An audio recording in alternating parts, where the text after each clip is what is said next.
Welcome to the Deep Dive. This is where we take a stack of sources, articles, research, notes, and really pull out the key insights. Give you that shortcut to getting informed, finding those surprising facts, maybe connecting some dots. Today, we're doing a deep dive into the history of something many of us see all the time, maybe even support, but don't always think about its origins. What we now call parachurch organizations. We've got some really interesting excerpts here from a source called History of the Parachurch, and it draws quite a bit from Angie Ward's book, Beyond Church and Parachurch. So our mission for this deep dive is basically to unpack that history. What is this whole world of ministries operating alongside or maybe even beyond the traditional local church, and how did we get here? It's quite a journey. Okay, let's unpack this. Yeah, let's do it. Let's start with this really vivid picture the source paints. Imagine, getting up before dawn, praying with colleagues, and then your whole day is running this complex center. It's got a school, a clinic, a guest house. They're teaching farming skills, and it's all supported by local volunteers and donations. Wow, okay. That sounds pretty modern, actually. Yeah. Like a big nonprofit or maybe a mission base today. It really does, doesn't it? And this is the key point the source makes right away. This isn't a modern nonprofit. This is describing an 8th century Benedictine monastery. An 8th century monastery. Okay, that shifts the perspective. Right. And that's where the source kicks off its argument. The term parachurch, that's new, but the impulse behind it. Christians getting organized beyond just their local church meeting for mission, for service, that's ancient. So the basic drivers, like the Great Commission, go and make disciples and loving your neighbor, those commands have always been there, pushing Christians to act. Exactly. And those actions have looked really different throughout history, Sometimes very formal, sometimes totally organic, sometimes even underground when things were tough. The main takeaway from the source here is that this idea, this concept of Christian efforts happening alongside the local church, it's been around pretty much as long as the church itself. And understanding that long history, well, it really helps make sense of some of the tensions, but also the real opportunities for partnership we see today. It's helpful, like the source suggests, to maybe keep your own experiences or affiliations in mind as we go back. Okay, let's go right back then to the very beginning. After Jesus' resurrection, his followers, they didn't waste any time, did they? They just started doing what he told them. They really did. You see Peter and John right away boldly preaching, healing people. It's quite dramatic. And those early believers in Acts 4, the description is amazing, this unity, this radical generosity, sharing everything. The apostles were overseeing distributing goods to those in need.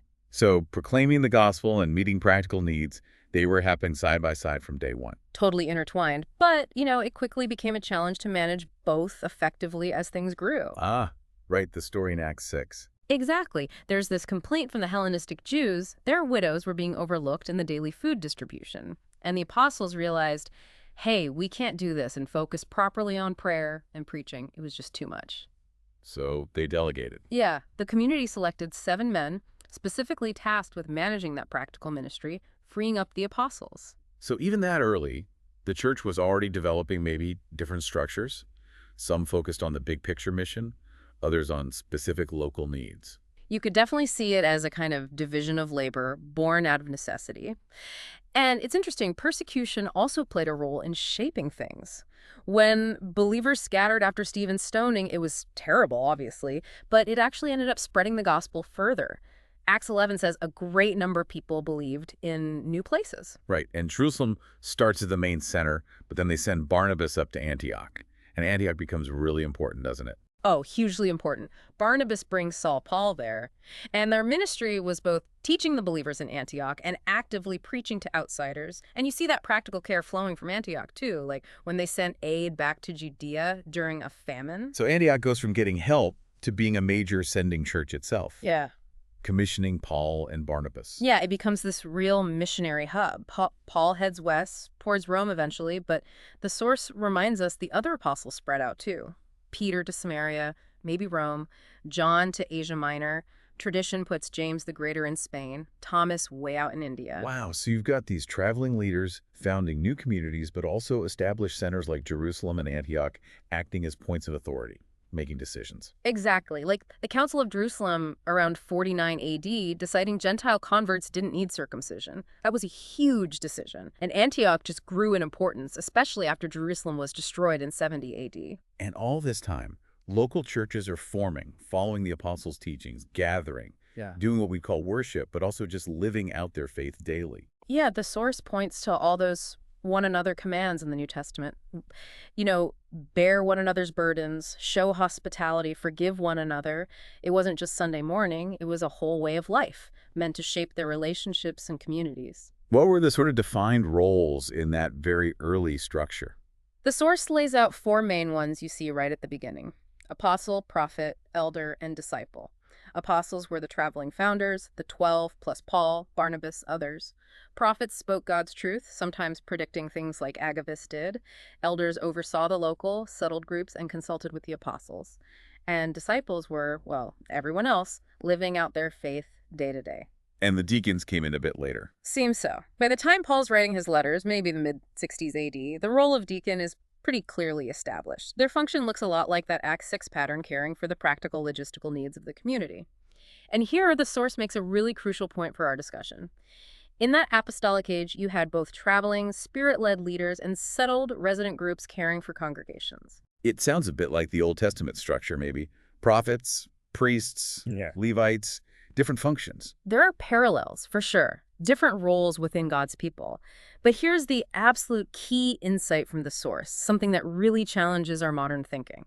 In the Apostolic Age, nobody was parachurch. That idea of being alongside the church, like something separate, it didn't exist. Okay, wait, so everyone was just inner a church? Exactly. Apostles, prophets, elders, deacons, disciples, they were all considered part of the church. The difference wasn't in or out, it was just about their function.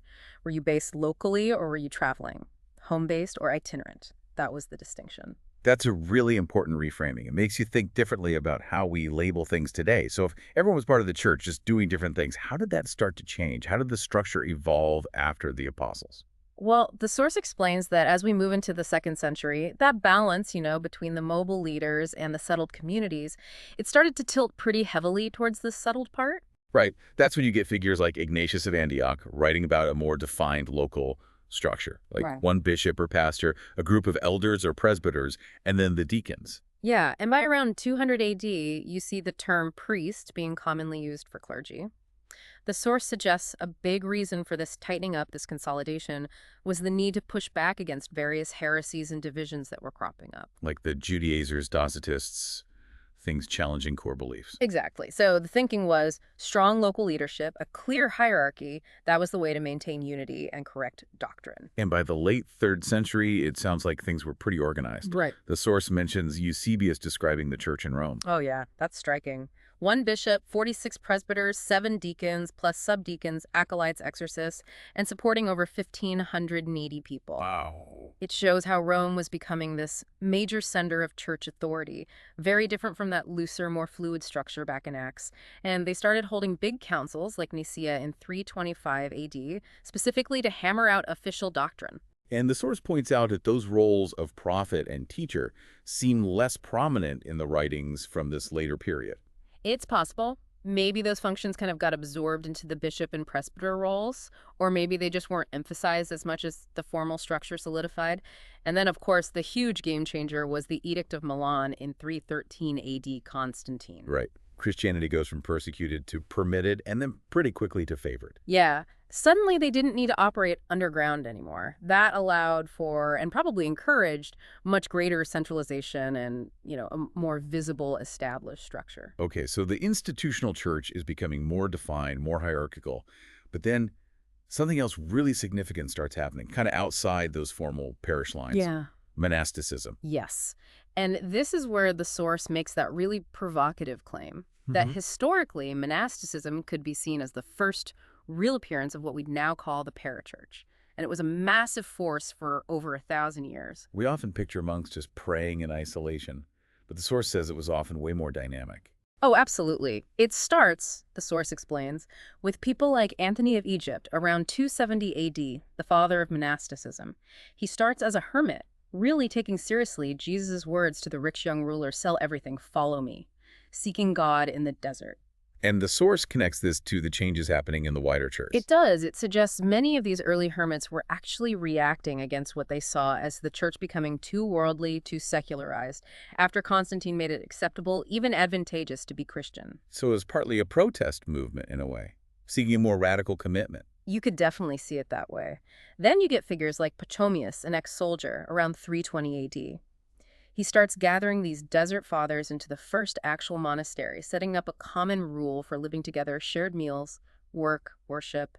And later, Benedict of Nursia really systematizes this with his famous rule, emphasizing hospitality, stability. So this wasn't just some fringe thing. How much impact did monasticism actually have? According to the source, quoting historian Robert Louis Wilkin, it was incredibly vital. Inside the monasteries, monks were crucial for copying and translating scripture, preserving the writings of the early church fathers. But their impact outside the walls was huge too. How so? What kind of things? Well, take education. Benedict insisted his monks learn to read and write, which wasn't common outside the clergy then. This led to monasteries starting schools, which Charlemagne later made mandatory across his empire. So, centers of learning. Definitely. And economic engines, too. They cleared land, developed farming techniques, some got into mining. They employed lots of skilled people, lawyers, doctors, builders. Monasteries literally created villages around them. Huge socioeconomic impact. And the hospital connection. Yeah, that's amazing. Basil of Caesarea, back in the late 4th century, built these incredible complexes. They had medical wings with staff, places for the elderly, travelers' hostels, even facilities for lepers, plus the church and monastery. And they offered free care. It was revolutionary. It really helped change attitudes towards sickness and the poor. But like any long-lasting institution, they must have faced problems. Wealth, power. Oh, for sure. The source talks about ebbs and flows. Wealth and influence did lead to abuses sometimes, but that also sparked reform movements within monasticism itself. You had the Cistercians reforming the Benedictines, later the Trappists reforming the Cistercians, and then you had new forms emerge, like the Franciscans in the 13th century traveling friars focused on poverty, preaching, and serving the poor in the growing towns. But other forces started chipping away at the monastery's central role eventually. Yeah. The rise of universities, starting in the late 12th century, gradually shifted the center of intellectual life. And then, the big one, the Protestant Reformation. Right. Luther himself was a former monk. Exactly, and he was very critical of the monastic system as it existed then. Protestant rulers, like Henry VIII in England, moved fast to dissolve the monasteries, seize their assets. The source really emphasizes this point. The reformers, in doing that, denied themselves a very important missionary agency. It took Protestantism centuries to develop comparable mission structures. Okay, here's a point from the source that really jumped out. Monasticism was largely a lay movement for its first 800 years. Yeah, this is so important for understanding it as a kind of parachurch. Why lay? Because, the source argues, many ordinary men and women felt called by the Spirit to forms of devotion and service that didn't quite fit the increasingly clerical structure of the institutional church. Monasticism offered a path. So it created opportunities outside the standard ordained roles. Absolutely. They had associates, confraters, tertiaries, lay people who participated in the monastery's life and prayers. They relied on friends for financial support. The laity were the main source of recruits. And the source specifically highlights the impact on women. It gave them chances to step free of inherited roles, offering vocations in the church and society beyond just marriage and home. The author even connects this to her own experience, finding her ministry path in parachurch settings like camps and higher ed when traditional church doors felt less open. That makes it very real. Okay, so you have this powerful, often lay-driven movement. What was its relationship with the official church hierarchy like? Must have been tricky. Oh, definitely complicated. On one hand, monastics needed local clergy for sacraments, spiritual guidance. But on the other, the hierarchy sometimes saw monasteries, especially lay ones, as draining resources, time, people, money from the diocese, without necessarily giving much back to the clergy. Sounds like potential for tension, maybe even mutual suspicion. Yeah, sometimes even a kind of mutual anti-clericalism. Conflicts over who had authority, whose rules applied, were pretty common. Led to splits, new groups forming, plus figuring out who had jurisdiction over these privately funded lay communities that still needed the church's blessing. Well, it was messy, especially when the papacy itself was unstable. The source mentioned the Waldensians as an example of this authority clash. Right. Peter Waldo's movement, late 12th century, they were lay people, preaching poverty, simple living. They got declared heretical. But the source stresses it wasn't mainly what they preached, it was that they were preaching without the local bishop's permission. They weren't recognizing the hierarchy's authority to say who could preach, a direct challenge. But eventually, most monastic orders did come under the formal authority of the church. Yes, largely.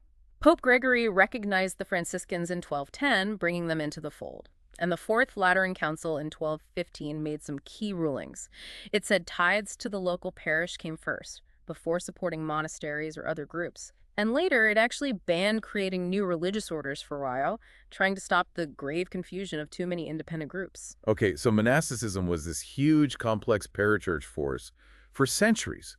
Then, as the Middle Ages wind down, we see the rise of universities. Right, another major development. They grew out of cathedral schools, which originally trained priests but then opened up to lay students and started attracting scholars from all over. And that story about Bologna is cool students actually hiring their own teachers and forming a university, just meaning a whole group. Exactly. And that model took off.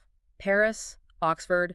By the 15th century, there were over 70 universities across Western Europe, mostly regulated by the Pope. Education became a massive focus, later with groups like the Jesuits founding huge networks of schools. And alongside universities, there was this push to get the Bible into people's own languages. Yes, hugely important. After centuries of the Latin Vulgate being standard, you get figures like John Wycliffe at Oxford. He was worried about dodgy teachings and argued passionately for translating the Bible into English. So even a humble plowboy, as he put it, could read it. That was the goal. A radical idea then. His work led to the Wycliffe Bible, and that legacy continues today with Wycliffe Bible translators. This whole drive for vernacular scripture was a key piece leading into the next big upheaval. Martin Luther, the Reformation. The big one. Luther, himself an ex-monk and professor, nails up his theses in 1517, and boom, everything changes. It's hard to imagine now, but before that, in Western Europe, it was basically just the church. No denominations, one pope, mostly. Right. The Reformation shattered that unity, and as we said, it led to the end of monasticism in Protestant lands, which, the source repeats, meant Protestants denied themselves a very important missionary agency. So the early Protestant leaders, focused on doctrinal purity, really tightened their grip on the church structures they created. They did, and the source suggests this often resulted in less emphasis on, or even suspicion of, charitable and mission work happening outside the direct control of the local church or the new denominational structures, especially lay-led stuff. The mindset shifted, only the official church could really send people out. But the source points out Luther's other, perhaps unexpected role. Yeah, Luther the publisher. He grasped the power of the printing press like few others. Wittenberg became a publishing powerhouse, churning out pamphlets and books, a huge chunk of them by Luther himself. It wasn't parachurch in our sense, but it showed how new technology could be harnessed for religious purposes outside direct hierarchical control. Okay, so we've come through the Reformation. What happens as we move into the Enlightenment era? This seems like another period of huge change. Massive shifts. You start getting treaties that allow different religions to coexist in the same region. You have reform movements like Pietism, Puritanism, Methodism, leading to more distinct groups, what we start calling denominations, by around 1740. Especially in places like the American colonies with all that diversity from the start. Exactly. And the Enlightenment really championed this radical idea. Religion is private, it's a personal choice, not something the state dictates. Religious toleration becomes foundational, especially in the U.S. And this is what the source labels voluntarism. That's the key term, the freedom to choose. Not just your religion or denomination, but also which other voluntary groups you want to affiliate with or support. This is where the modern parachurch really starts taking recognizable shape, people choosing to back specific causes or ministries outside their local church. And voluntarism was a double-edged sword. Yeah, the source notes that. On the one hand, fantastic. It led to this flourishing of voluntary societies for all sorts of purposes. On the other hand, maybe unintentionally, it brought in this element of consumerism, choosing based on personal preference or appeal, rather than just obligation. This period also saw increased global interaction, the age of exploration. Right. And with that contact, often tangled up with exploitation, unfortunately, came increased Christian awareness of and concern for people in faraway lands. Catholics had the Jesuits doing significant global missions. For Protestants, still figuring out mission structures after losing monasticism, this era saw the birth of their first voluntary societies for specific purposes, often focused overseas. Like those early British societies aiming to reach Native Americans or colonists. Exactly. The source names groups like the Company for Propagation of the Gospel in New England, 1649, and later the Society for the Propagation of the Gospel, SPG, and the Society for Promoting Christian Knowledge, SPCK, in Britain. And Thomas Bray gets a special mention. Yeah, he founded both SBG and SPCK. His vision was for these corporate bodies that could handle donations, send missionaries, provide resources like libraries. The source calls him the first real multi-organization founder in this emerging parachurch world. And amazingly, SPG and SPCK are still going today. This idea of voluntary societies really catches fire during the Great Awakenings, right? Oh, it explodes. The first Great Awakening, mid-1700s, was more about personal conversion. But the Second Awakening, late 1700s into the early 1800s, combined that personal revival fire with this incredible energy for social reform. Tackling huge issues: slavery, alcohol abuse, prisons, child labor, poverty, women's rights. All of it. And that energy poured into creating tons of new voluntary societies. Think of the London Missionary Society, 1795, or the Clapham sect in England with William Wilberforce. They met, they prayed, they strategized, and they founded societies to fight slavery, distribute Bibles, reform prisons. Like the Church Missionary Society, the British and Foreign Bible Society. And these societies jumped the Atlantic to the U.S. Absolutely. American Bible Society, 1816, American Sunday School Union, 1817, the YMCA, 1851, the Women's Christian Temperance Union, WCTU, 1874. So many organizations still around today trace their roots back here. And who's funding all this? Yeah. Where did the money and energy come from? The source is really clear. It was overwhelmingly lay people. It quotes historian Latourette being amazed that so many initiatives were supported purely by the unconstrained donations of so many millions of individuals. It's a powerful demonstration of lay initiative. So while all these societies were booming, what were the traditional churches and denominations doing? At that time, local churches focused mostly on worship, sacraments, local affairs. Denominations were mainly associations of churches. They weren't the ones running big mission agencies or publishing houses yet. The source says they largely used these independent voluntary societies to do the work beyond the local parish. But that started to change around the mid-19th century. Yeah, the source flags this shift. Cooperative agreements between denominations started breaking down. And as denominations grew and multiplied, they increasingly started creating their own boards and agencies for missions, for publishing, for outreach. A move towards more denominational control, hinting at future dynamics. Okay, then we hit the 20th century. The source calls it a tsunami of change for religion in America. It really was. I mean, think about it. The U.S. goes from mostly rural and isolated to a global urban superpower in like 50 years. Technology changes everything. And all this fuels an unprecedented explosion of parachurch organizations. Let's break down the drivers the source identifies. First up, technology. Okay. Early 1900s, life is local. Your church is probably nearby. Travel is slow foot, horse, train maybe. But then comes the car, the radio, planes, movies, eventually TV. Suddenly the world shrinks. Regional differences blur. People have choice where to live, where to work, and yes, where to go to church or what ministries to connect with. And Christians jumped on these new technologies for ministry. Right away. Radio Bible class starts in 38. Mission Aviation Fellowship uses planes in 45. JR's adds radio support in 48. Billy Graham's organization from 1950 was brilliant at using media films, magazines like Christianity Today, 56. Tech opened up totally new ways to reach people. Okay, second driver, society and culture. The world wars were huge disruptors. Millions served overseas. Ministries popped up to serve them, like the Navigators focusing on sailors. After WWII, you get the baby boom, youth culture emerges. Way more kids go to college on the GI Bill. People are moving around more. Young adults are often far from their home churches. And parachurch groups stepped into that gap, focusing on youth and students. Exactly. Youth for Christ starts in New York, 40. Young Life in Texas, 41. Campus Crusade for Christ, now Cru, in Southern California, 51. Notice the locations reflecting where the population was growing. These groups met specific needs in new contexts. Third driver, changes in the tax code. Seems less exciting, but important. Yeah, quietly crucial. It provided structure and legitimacy. The charitable deduction comes in 1936. Nonprofits have to start filing Form 990 in 1943, adding accountability. Then the modern 501c status gets defined in 1954. This legal framework made it much easier for nonprofits, including parachurch groups, to operate and grow. And the fourth driver the source points to, theology. This seems really key for the evangelical boom. Absolutely critical. In the 19th century, many evangelicals were optimistic, post-millennial, thinking they could help bring in the kingdom through social reform.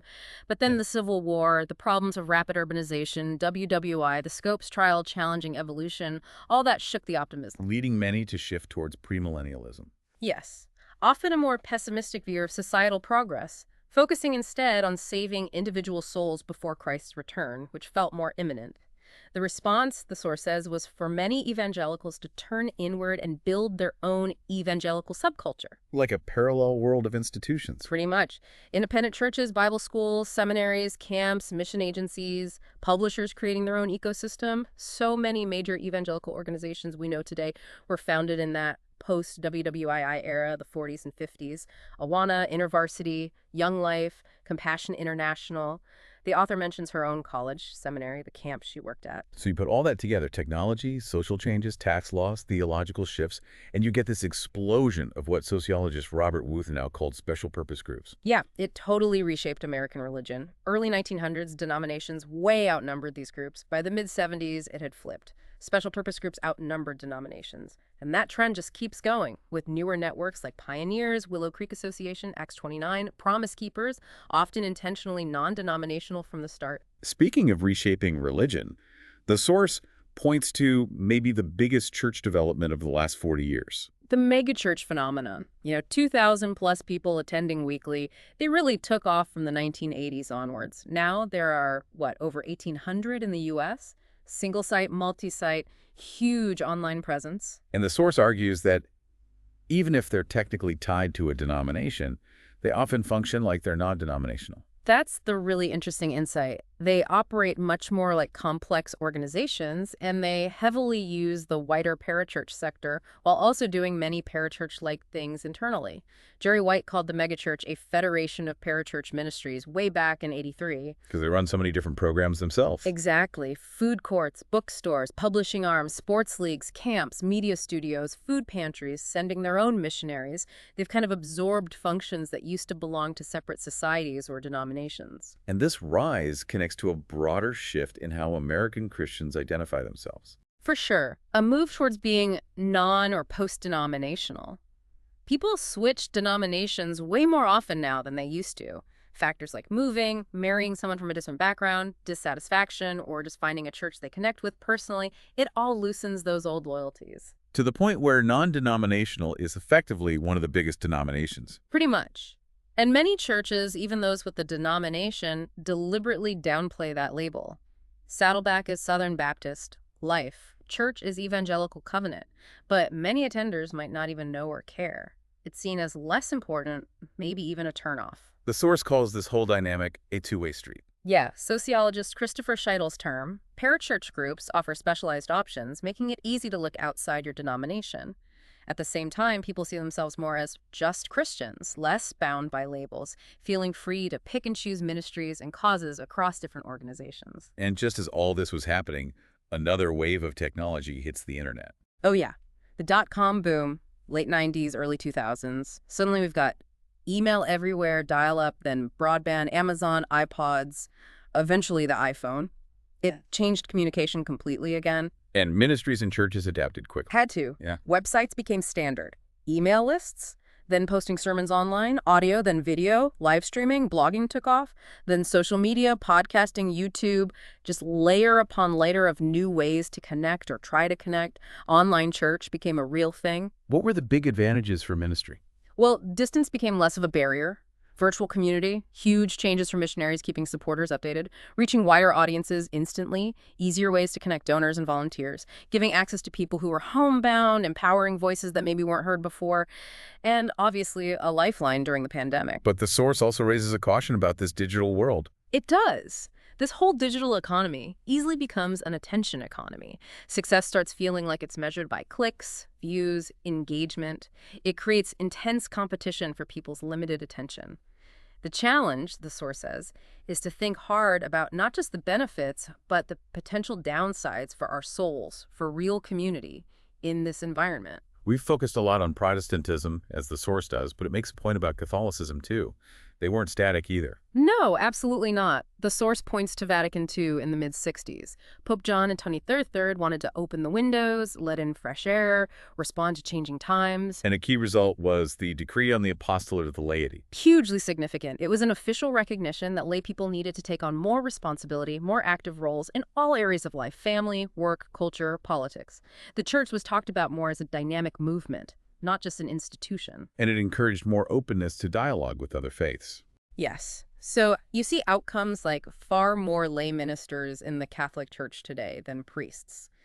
And this openness helped pave the way for things like evangelicals and Catholics together in the 90s. A sign of those historical boundaries breaking down, especially in that shared space of parachurch work. Okay, let's try to pull this all together. We've covered centuries, from monasteries to voluntary societies to the digital age. What are the big takeaways the source offers from this long history of the parachurch? It boils down to 5 key conclusions. First, the gospel always shows up in historical robes. How we live and understand faith changes depending on the time and place. Second, the history of parachurch is basically a history of response, responding to the needs and issues of the time, using the technologies of the time. Right. Monks responding to perceived worldliness, universities to new learning, Luther using the printing press, voluntary societies tackling industrial problems, the 20th century boom responding to social upheaval and using mass media, megachurches leveraging mobility and tech. It's always adapting. Third takeaway, God isn't limited by our boxes. The Spirit works through anyone, anytime, anywhere. Yeah, John 3.8, right? The Spirit blows where it pleases.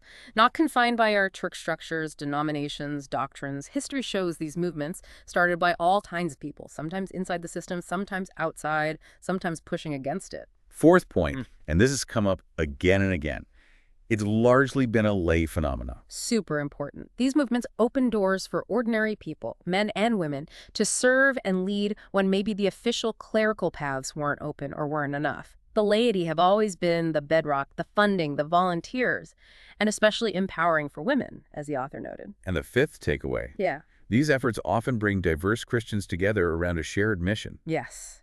This is a powerful outcome, especially now with non-denominationalism being so common in both parachurch groups and churches. It helps bridge old divides. The source gives examples, people from different backgrounds working together in Bible study fellowship, Habitat for Humanity, InterVarsity, or just finding common ground in a large church's diverse ministries. So, this history shows that the tensions we sometimes see today between churches and parachurch groups, they're not new at all. Not even close. Think medieval monasteries versus local bishops fighting over money. The Lateran Council trying to ensure parishes got their tithes first. Wycliffe criticizing church wealth. Even modern examples like denominations sometimes warning members about parachurch groups whose theology doesn't perfectly align. It's an old dynamic. The source sums up 3 perspectives that keep recurring in these tensions. Yeah, basically. 1, the institutional church is primary, most important. 2, the institutional church is often too rigid, too slow. 3, formal structures don't really matter, only personal faith does. And people tend to hold these views pretty strongly, huh? Often very stridently, as Yeah. the source puts it. It mentions the author will get into navigating these tensions in the next chapter, but our focus here has been tracing the history that leads to these ongoing dynamics. And what a history it is. Incredible creativity, adaptation, struggle, service, all wrapped up in how Christians have organized themselves beyond the local congregation. It really underscores that faith isn't static, is it? It constantly finds new forms, uses new tools, responds to new challenges, all in an effort to live out its mission in the world. So after tracing this incredibly rich and complex history, monasteries, voluntary societies, huge tech shifts, evolving structures, maybe the final question for you, the listener, is this. What does this centuries-long journey tell you about the essential nature of the church itself? And how does faith live and breathe and actually make a difference in the world today? Something to chew on. Thanks for joining us for this deep dive into the history of the Parachurch, drawing from History of the Parachurch and insights from Angie Ward's work. Keep learning, keep asking questions, keep exploring.